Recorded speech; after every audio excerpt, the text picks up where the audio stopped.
How did you eliminate stuff in your organization that no longer served a strategic purpose? Give us a live, real example, Roy.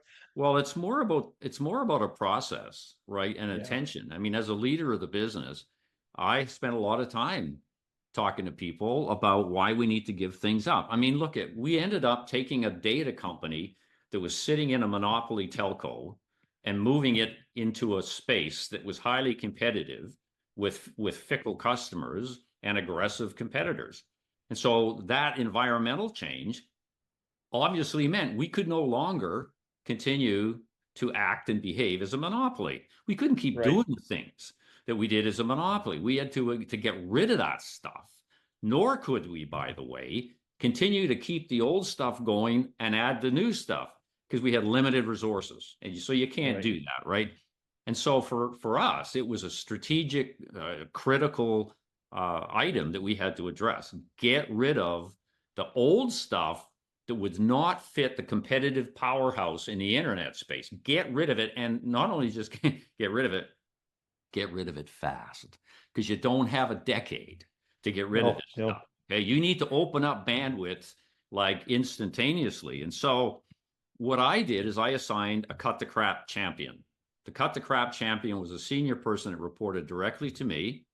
Okay. And I held accountable for basically eliminating the non-strategic things going on in the business. And so how did we do that? And again, we used the strategic game plan for context. And Right. so we ended up, first of all, doing an inventory. It's a pretty straightforward process, right? So you got your strategy, you understand it in granular detail, right? So that it's able to inform you at the Hmm. project level in terms of what's relevant and what's not relevant. So get that understanding in place and then do an inventory. I'm not talking about an inventory of every little pencil and pen going on here. I'm talking about chunks of work that consume resources. Do an inventory in your company, right? So you got a list of all of these projects, activities, and they could involve things like advertising campaigns, product development activities, repair functions, all of this kind of stuff. Again, that's been predicated on the strategy that you had in the past.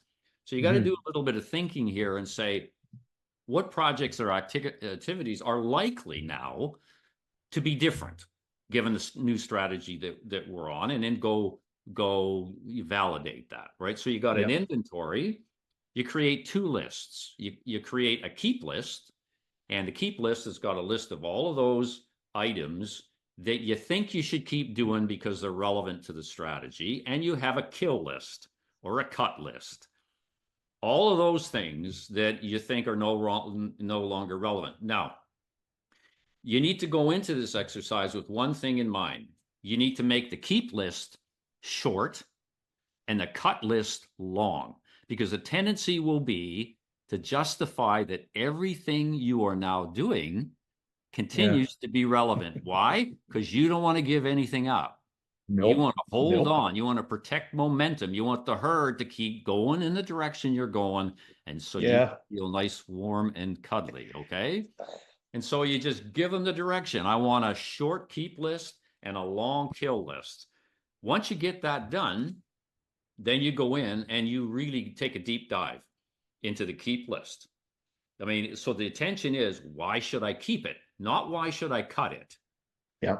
Cut decision is made a lot quicker. The keep decision requires due diligence, proof. Show me that that ad program, show me that that product development activity is directly relevant and related, line of sight to the new strategy that we've got.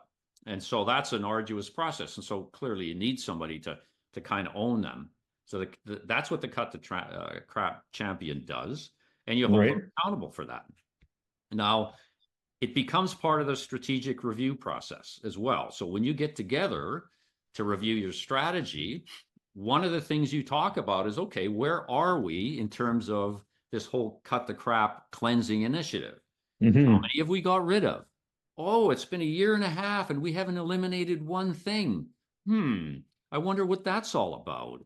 Okay. And like that, and I'd run into situations like that, and it required, an immediate adjustment in terms of how the work was done, because you need somebody in that kind of a function that's absolutely relentless.